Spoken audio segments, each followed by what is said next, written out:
नमस्कार. मी भाऊ तोरसेकर. तुम्ही बघत आहात प्रतिपक्ष. मित्रांनो, बरेच दिवस चिडीचूप बसलेले, तोंडात बोळा कोंबून बसलेले अनेक लोक आता बाहेर आले. मला एकदम एक गोष्ट खूप जुनी आठवते. खूप जुनी म्हणजे जवळजवळ 34 वर्ष, 34-33 वर्ष. ज्या वेळेला मुंबईमध्ये बाबरी पडल्यानंतर लागोपाठ दोन भयंकर दंगली झाल्या होत्या, हिंदू मुस्लिम दंगली झाल्या होत्या बाबरी पाडली गेल्यानंतर. आणि रणकल्लोळ माजलं होतं. देशाच्या इतर ठिकाणी नाही एवढी भीषण दंगल मुंबईत झाली होती. अगदी लष्कर आणावं लागलं होतं. आणि हा लष्कराचा प्रभाव म्हणून त्या दंगली 7-8 दिवसांनी आटोक्यात आल्या. आणि जवळजवळ 2-2.5 महिन्यानंतर मुंबईत जेव्हा शांतता पसरली, तेव्हा हळूहळू करत स्वतःला शहाणे समजणारे संपादक, बुद्धिजीवी एक एक करत बाहेर आले आणि हिंसा कशी आपल्याला परवडणार नाही, समाजात शांतता आवश्यक आहे, वगैरे वगैरे पांडित्य सांगायला लागले. तेव्हा एक प्रामाणिक संपादक मराठीमध्ये हयात होता. आणि त्यांनी अग्रलेख लिहून या सगळ्या सोकॉल्ड बुद्धिजीवींना, पुरोगाम्यांना सपाटून सपाटून झोडपलं होतं. एक अग्रलेख लिहून, बुद्धिमंत बेळातून बाहेर आले, हे शीर्षक होतं मित्रांनो. बुद्धमंत बुद्धिमंत बिळातून बाहेर आले, अशा शीर्षकाखाली तेव्हा नवा काळमध्ये निळूभाऊ खाडीलकर यांनी अग्रलेख लिहिला होता. आज मला त्याची आठवण एवढ्यासाठी आली की मध्यंतरीच्या काळामध्ये एकदम गायब झालेले, गडप झालेले अनेक सोकॉल्ड बुद्धिमंत, विधी कायदे कायदे पंडित वगैरे अचानक बाहेर आलेत बिळातून. हे कुणाल कामरा प्रकरण आलं आणि तो कुठला होता स्टुडिओ शिवसैनिकांनी मोडतोड करून टाकल्यानंतर हे लोक मिरचीची धुरी लागल्यासारखे बिळातून बाहेर आले. कोणीतरी प्रश्न विचारलाय की अरे, त्या कुणाल कामराने एकनाथ शिंदे यांचं नाव तर घेतलेलं नाही ना, मग तुम्हाला मिरच्या का झोंबल्या? एकनाथ शिंदेना मिरच्या का झोंबल्या, असा प्रश्न कुणातरी दिवट्याने विचारलेला आहे स्वतःला बुद्धिमंत समजणाऱ्या. पण प्रश्न असा येतो की त्यांना झोंबल्या त्या झोंबल्या, पण त्या कुणाल कामराचा स्टुडिओ जो कुठचा होता तो मोडतोड केल्यानंतर तुम्हाला मिरच्या का झोंबल्यात? तुम्ही असे, ते म्हणतात ना, मिरच्या मिरच्या झोंबणं म्हणजे काय असतं. मला आठवतं लालबागला मी ज्या चाळीत राहत होतो, आमच्या तळमजल्याला खाली असं बिळं होती आणि त्या बिळातून घुशी, उंदीर असे बागडायचे रात्री अवेळी. मग कधी कधी आम्ही पोरं काय करायचो, त्या बिळामध्ये नारळाची शेंडी कोंबून कोंबून घालायची आणि त्याच्यात काही वेळेला त्या सुक्या मिरच्या घालायच्या आणि ते पेटवून द्यायचं. मग ते पेटवून दिलं की तो मिरचीचा धूर त्या बेळांचं, उंदीर घुशींच्या बेळांचं जे जाळं जमिनीखाली पसरलेलं असतं अंडरग्राऊंड, भूमिगत, त्या जाळ्यामध्ये तो मिरचीचा धूर पसरत जायचा आणि जीवाच्या आकांताला सगळे उंदीर घुशी त्या बिळातून बाहेर पडत जायचे. आणि बिळं जवळजवळ 100, 200, 400 मीटर लांबपर्यंत पसरलेली असायची. मग आम्ही गच्चीत जायचो, हे मिरच्या धुरी घातली, मिरचीची धुरी, की आम्ही गच्चीत जायचो आणि बघायचो पाठच्या बाजूला आमचं जे लाल मैदान होतं, त्या लाल मैदानातून त्या बिळात लपलेले उंदीर घुशी हे जीवाच्या आकांताला सैरा वैरा बाहेर पडताना दिसायचे. मला अजून त्याची आठवण आहे. 70 वर्ष, 60 वर्ष होऊन गेली. नेमकं हे कुमार कामराचा स्टुडिओ फोडल्यानंतर दीर्घकाळ बिळात लपून बसलेले अनेक कायदे पंडित, बुद्धिमंत, पत्रकार, संपादक धावत धावत बाहेर आलेत. धावत धावत बाहेर आले. अर्णव गोस्वामी, त्याच्यावर पोलिसांनी अटक केली तेव्हा जे टाळ्या पिटत होते त्यामध्ये हा कुणाल कामरा पण होता. आपण सुपात आहोत तेव्हा जातातल्यांना हसत होते, पण तोही भाग सोडून द्या. हे सगळे बाहेर आलेत तेव्हा मला गंमत वाटली की बाकीचा जुना इतिहास सोडून द्या, गेल्या 4 महिन्याचा इतिहास बघितला तर तुम्हाला आठवत असेल तर तो विधानसभेचे निकाल लागलेपर्यंत जे संजय राऊत, सुषमा अंधारे वगैरे माणसं होती, ते कोण होते, ते निर्भय बनवते सरोदे आणि चौधरी, विधानसभा निवडणुकीनंतर बेपत्ता झाले होते. कुठे गेलेत, काय करतायत याची बातमी सुद्धा नव्हती. अर्थात उरलेल्या वेळा ते फक्त बातम्यांमध्येच असतात, बाकी वास्तव समाजामध्ये, वास्तव जगामध्ये ही माणसं वावरतच नाही. त्यांचा वावर हा फक्त माध्यमात असतो. माध्यमात, टीव्हीच्या चॅनेलवर किंवा वर्तमानपत्राच्या बातमीत आहेत, म्हणून आपल्याला कळतं की विशंबर चौधरी नावाचे कोणतरी गृहस्थ हे समाजसेवक आहेत, पर्यावरणवादी वगैरे आहेत. असीम सरोदे हे वकील आहेत, कायदे पंडित आहेत, त्यांचं कायद्याचं पांडित्य कोर्टापेक्षा माध्यमात चालतं. बाकी त्या अमुक कोर्टात उभे राहिले आणि तमुक कोर्टामध्ये त्यांनी काही ती अमुक अमुक केस जिंकली असं आपल्याला कधी ऐकायला मिळत नाही. कपिल सिब्बल आहेत, निकम आहेत, तुमचे अनेक वकील आहेत, अभिषेक मनू सिंघवी असतील, हे सगळे आपल्याला कोर्टात काहीतरी करून दाखवतात, पण कोर्टाकडे ढुंकूनही फिरकत नाही. असे एक कायदे पंडित आहेत, त्यांचं नाव असीम सरोदे. हे असीम सरोदे अचानक बेळातून बाहेर आले. जवळजवळ 3-4 महिने त्यांचं दर्शनच घडत नव्हतं. दर्शन घडत नव्हतं. विधानसभा निवडणुकीचे निकाल लागल्यानंतर ईव्हीएमच्या विरोधात मतदारांच्या वतीने कोर्टामध्ये दाद मागण्याची गर्जना त्यांनी केलेली होती. अर्थात उद्धव ठाकरे, संजय राऊत यांच्या सोबत राहायला माणूस की त्याला बोलता येत नाही, त्याला गर्जना कराव्या लागतात, त्याला डरकाळ्या फोडाव्या लागतात, त्याला शब्द बोलता येत नाहीत. त्यामुळे असीम सरोदे सारखा तथाकथित वकील हा डरकाळ्या फोडायला लागला तर नवल नव्हतं. पण वाट बघतोय बघतोय बघतोय 3-4 महिने झाले. यांनी ईव्हीएमच्या विरोधात कोर्टामध्ये दाद मागण्याचा केलेला दावा हा किती पोकळ होता हे आपल्या लक्षात आलं. मग ते गायब झाले. सरकार बनलं, त्या सरकाराला यांचेच लाडके उद्धव ठाकरे यांनी जाऊन देवेंद्र फडणवीसांना काय तो पुष्पगुच्छ वगैरे दिला आणि त्यानंतर हे कुठल्या बेळात जाऊन बसले होते पत्ता नव्हता. पत्ता नव्हता. बरं, आजकाल यांच्यामुळे टीआरपी सातत्याने घसरते, म्हणून अनेक वृत्तवाहिन्या, चॅनेल, मीडियाला असल्या लोकांपासून दुरावा घ्यावा लागला. माझ्यासारख्या साध्या फडतूस युट्यूबरला चॅनेलवाले अगत्याने चावडीवर बोलवायला लागले, कट्ट्यावर बोलवायला लागले आणि ह्यांच्याकडे फिरकून वळून बघायला, ढुंकून बघायला तयार नव्हते. त्यामुळे ही माणसं गेली 3-4 महिने गायब होती. गायब होती. सुषमा अंधारे तर हळूहळू करून पत्रकार परिषद घ्यायच्या बंद झाल्या, कारण पत्रकारच याचे बंद झाले. ह्यानं दाखवलं तर आपली टीआरपी घसरते. संजय राऊत यांची टीआरपी 12च्या भावात गेलेली आहे. त्यामुळे कोणतरी नवा खेळाडू या सगळ्या खेळामध्ये आणणं आवश्यक होतं. जसं त्या कुठच्या कुठच्या सिरियल टीव्हीवर चालतात ना, मालिका, त्यामध्ये अचानक एखादं पात्र असतं, त्याचा मृत्यू होतो, म्हणजे तो कलावंत असतो, त्याचा मृत्यू होतो किंवा त्याचं कॉन्ट्रॅक्ट संपतं किंवा भांडण होतं, तो ती भूमिका सोडून जातो, त्याच्या जागी एक नवा चेहरा पेश करतात. म्हणजे आजपर्यंत एका चेहऱ्याचा कोणतरी नाव होतं, नंतर त्याचा चेहरा बदलला. तसा हा नवा खेळाडू, हे सगळे खेळाडू गायब होते आणि यांची टीआरपी चालत नाही म्हटल्यानंतर त्यांच्या मालिका गुंडाळल्या गेल्या. सुषमा अंधारे जशा रोजच्या रोज बोलत होत्या चॅनेलवर, त्यातून टीआरपी घसरल्यामुळे चॅनेलवाल्यांनी सुषमा अंधारे यांची क्रिया असो किंवा प्रतिक्रिया असो विचारणं सुद्धा बंद केलं. किंवा हळूहळू करत सुषमा अंधारे त्या संध्याकाळच्या न चालणाऱ्या डिबेटमध्ये पॅनेलवर येऊन बसायला लागल्या. संजय राऊत यांच्याही बातम्या रंगायच्या बंद झाल्या.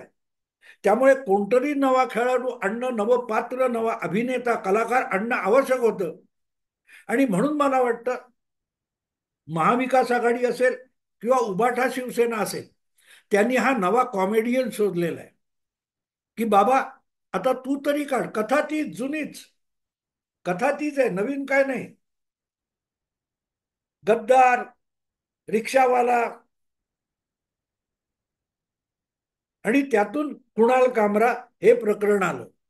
आणि अर्थातच असं जेव्हा असतं तेव्हा नवा खेळाडू आणतात, तेव्हा त्यांनी छक्के, काय ते चौके मारणं आवश्यक असतं. त्यामुळे जुन्याच शिळ्या कडीला ऊत आणत कुणाल कामरा याने रिक्षावाला, गद्दार हे सगळे शब्द घुसवले आणि एक कविता तयार केली आणि झालं सुरू. पण प्रश्न असा असतो की कुणाल कामराने जे काय गोंधळ आणि बवाल खडा केला, त्यामुळे या सगळ्यांना जीवदान मिळालं. आणि ताबडतोब मी वाट बघत होतो 2 दिवस. काल मला एका व्हिडिओमध्ये कुठच्या तरी असीम सरोदे दिसले. असीम सरोदे दिसले. लोकसभा निवडणुकीच्या दरम्यान कॉन्ट्रॅक्ट घेतल्यासारखं हे सगळे निर्भय बनोवाले गावोगाव सभा घेत फिरत होते. आणि त्यांनी एक वातावरण निर्मिती केली आणि त्यातून लोकसभेत महाविकास आघाडीला प्रचंड फायदा मिळाला. या भ्रमात महाविकास आघाडी होती. लोकसभेला जे यश मिळालं होतं महाविकास आघाडीला, त्याचे आभार मानताना उद्धव ठाकरेंनी सुद्धा निर्भय बनोचा उल्लेख केला होता. निर्भय बनोवाल्यांनी जे काम केलं म्हणजे कोण? विशंभर चौधरी, असीम सरोदे, निखिल वागळे वगैरे वगैरे मंडळ. आपण कुठल्या पक्षाचे नाही असं म्हणत राजकीय भूमिका, विशिष्ट पक्षांच्या विरोधी भूमिका मांडत राहायचं आणि आम्ही कुठल्या पक्षाचे नाही म्हणायचं, हे जे ढोंग आहे या लोकांचं, ते विधानसभेला उघडं पडलं. विधानसभेला उघडं पडलं. लोकसभेला भाजपचं जे आळशीपणा होता त्याचा फायदा महाविकास आघाडीला मिळाला. हे फुकट श्रेय घ्यायला, हे फुकट श्रेय. आम्ही स्टेडियमवर टाळ्या वाजवत होतो म्हणून तर विराट कोहलीचे सिक्सर गेले, अशा थाटामध्ये सरोदे, चौधरी, वागळे ही मंडळी बोलत होती आणि दमदाटी पण करत होती.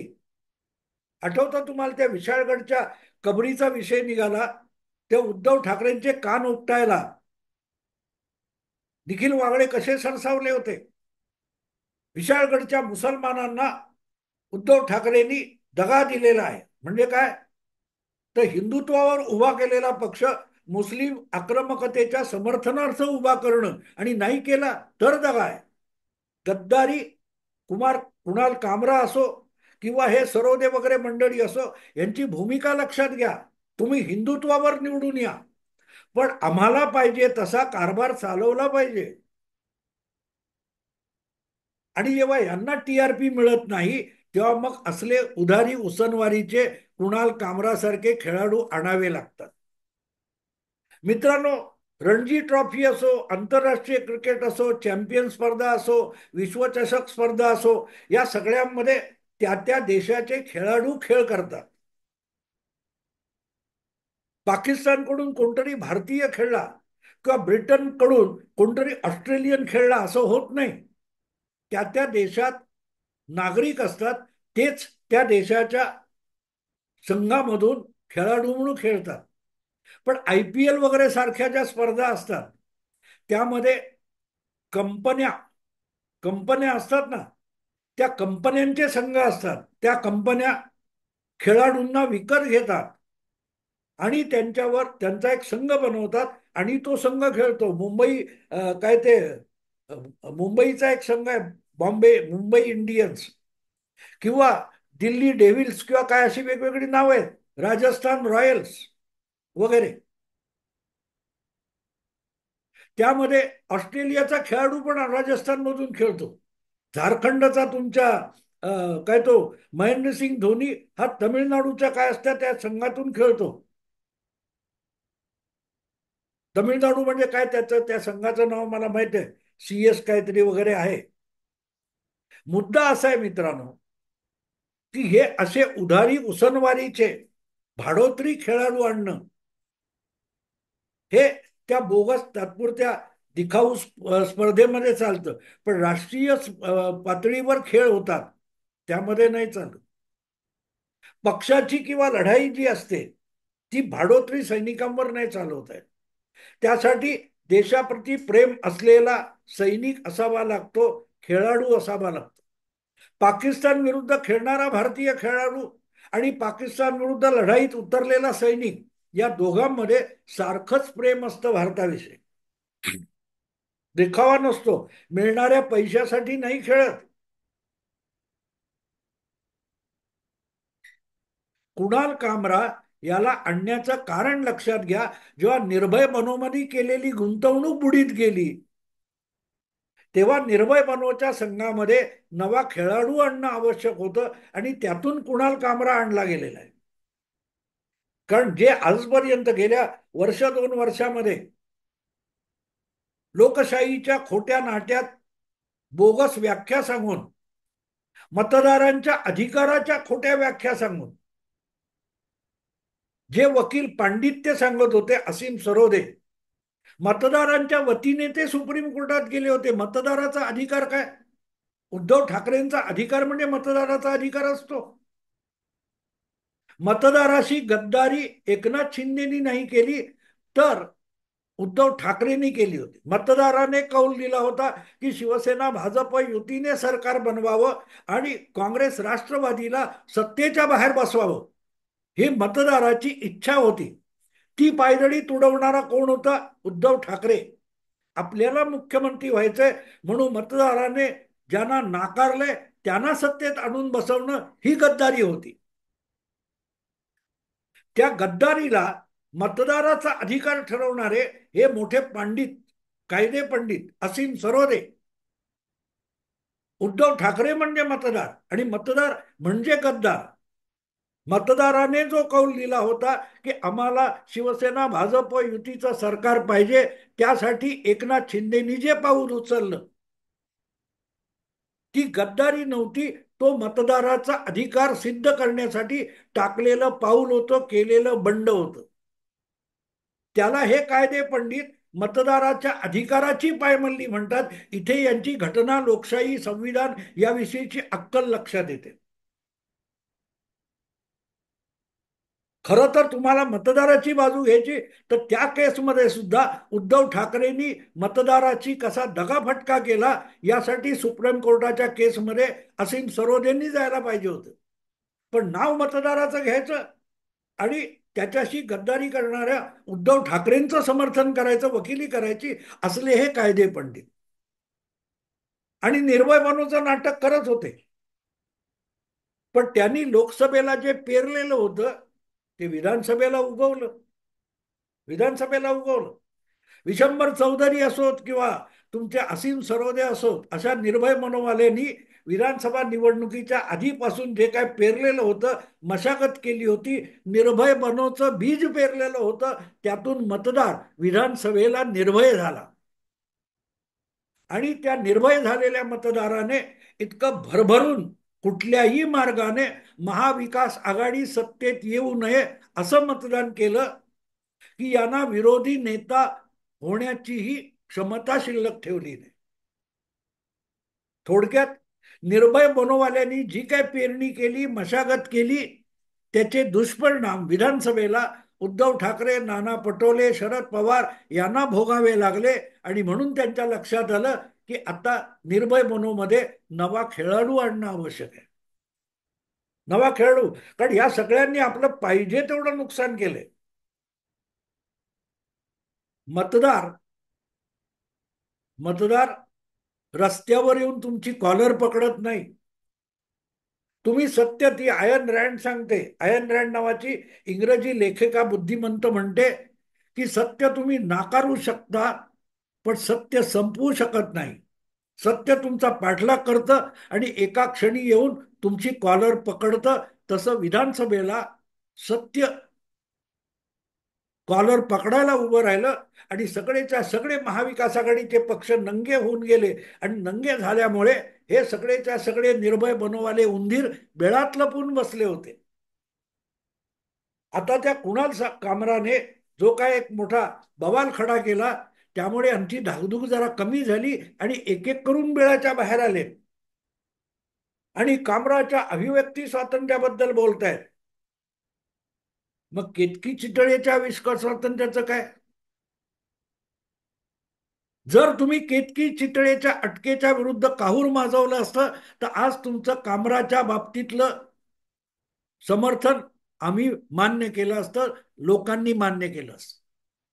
पण केतकी चितळेच्या तोंडाला काळं फासलं जात असताना जे मूग गिळून गप्प बसले होते त्यांना आज बोलायचा अधिकार नसतो. आणि मतदार तोंड मोठं करून बोलत नाही, पण लहान तोंडी मोठा घास घ्यायची वेळ आली की मतदानाच्या दिवशी भल्या भल्यांचा घास मतदार घेऊन टाकतो. आणि त्याच चित्र आपल्याला विधानसभेला दिसलं होतं. कुणाल कामरा हा महाविकास आघाडीने निर्भय बनोमध्ये आणलेला नवा खेळाडू आहे. तो म्हणतोय आता माफी नाही मागूंगा, मैं भीड़ से नहीं डरता. ही सगळी निर्भय बनोची भाषा आहे. निर्भय बनोची भाषा आहे. असो, पण त्याचा अर्थ साफ आहे की हे जे कोण अंधारे अक्का, संजय राऊत, विशंबर चौधरी, असीम सरोदे यांची टीआरपी संपल्याची कुणाल कामरा ही पावती आहे. मित्रांनो, आत्ता इथेच थांबतो. आवडलं लाईक करा, शेअर करा आणि प्रतिपक्षाला सबस्क्राईब करा. नमस्कार.